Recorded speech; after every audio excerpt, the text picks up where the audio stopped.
how to mirror data on boards in Monday.com. Now that's what I'm going to show you guys in this pretty quick and simple video because it's actually super easy to do.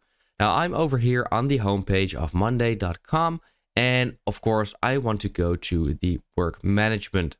Now I have this board over here, and I've just created an extra board real quick just to show you guys the video.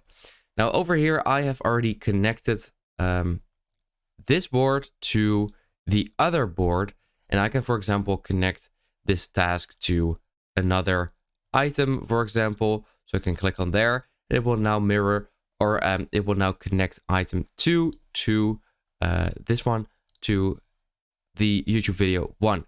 Now, if I actually want to mirror something else, so let's say the person from this board to this task, then I can simply click on add column, and I can go to more columns. And by the way, if you click on connect boards and connect this board to this board, then it will also immediately ask if you want to mirror it. But I've already done that. So I'm going to click on more columns and then simply search for mirror. And as you can see, I'm going to click on add board, and this is now here. So to display columns from another board, first set up a connection to the board connect.